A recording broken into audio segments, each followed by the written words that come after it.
दोस्तों, क्या कभी आपने सोचा है कि सुबह उठ के ऑफिस के लिए ट्रैवलिंग का टेंशन ना हो और ना ही आपके बॉस की खिचखिच और रोज छुट्टी हो। ये जितना सुनने में अच्छा लगता है उतना आसान तो नहीं है, लेकिन अगर आपने अपने पैसों को सही तरीके से मैनेज किया तो ये गोल अचीव करना कुछ ज्यादा मुश्किल भी नहीं है। और इसी को कहते हैं फाइनेंशियल फ्रीडम। पर इसके लिए बहुत सारी फाइनेंशियल प्लानिंग करनी पड़ेगी और इस वीडियो में हम यही जानने की कोशिश करेंगे कि आखिर फाइनेंशियल फ्रीडम होती क्या है। ये अचीव करने के लिए आपके पास कितना फंड होना चाहिए, अगर आप जॉब कर रहे हो या बिजनेस, टाइम तो आपको दोनों जगह भी देना पड़ेगा। तो इसे जानने के लिए हम एक छोटी सी कहानी से शुरुआत करते हैं। रवि, जो कि 35 साल का एक सिंपल मिडिल क्लास आदमी, जो एक जॉब कर रहा होता है और उसकी सैलरी होती है 40,000 रुपए। जैसे हमने वीडियो की शुरुआत में कहा, उसकी भी हालत वैसे ही है। वो हर दिन सुबह 8 बजे घर से निकलता है। ऑफिस पहुंचने के लिए उसे ट्रैवलिंग की भीड़ और ट्रैफिक का सामना करना पड़ता है।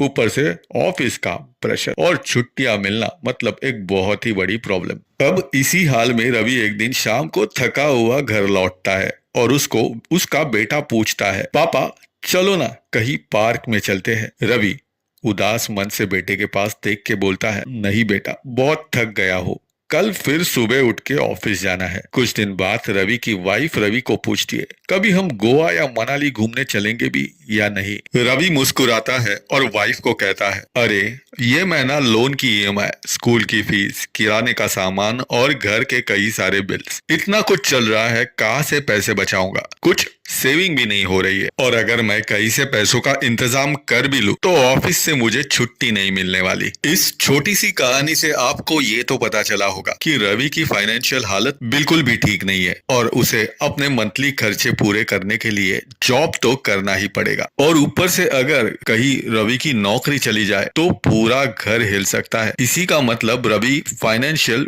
बिल्कुल भी फ्री नहीं है और उसे फाइनेंशियल फ्रीडम हासिल करने के लिए कई सालों की प्लानिंग करनी पड़ेगी। पर थोड़ा सा एक रैंडम कैलकुलेट करते हैं कि अगर रवि को सपोज फाइनेंशियल फ्रीडम चाहिए तो उसे मंथली कितने फंड की जरूरत पड़ेगी। और इसके लिए हम कंसिडर करते हैं उसकी करंट सैलरी जो कि है 40,000 रुपए, और उसके साथ उसकी इन्वेस्टमेंट या री इन्वेस्ट या फिर घूमने फिरने के लिए ऐड करते हैं और 30,000 रुपए। इसका मतलब रवि को अगर अच्छी तरीके से अपना घर चलाना है और अपनी सेविंग्स और इन्वेस्टमेंट के साथ घूमना फिरना भी है तो उसे 70,000 रुपए पर मंथ की जरूरत है, अगर उसे कंफर्टेबली अपनी लाइफ गुजारनी है तो। और तभी रवि हो सकता है फाइनेंशियली फ्री, कंसीडरिंग उसकी करंट फाइनेंशियल रिक्वायरमेंट और उसकी करंट लाइफस्टाइल।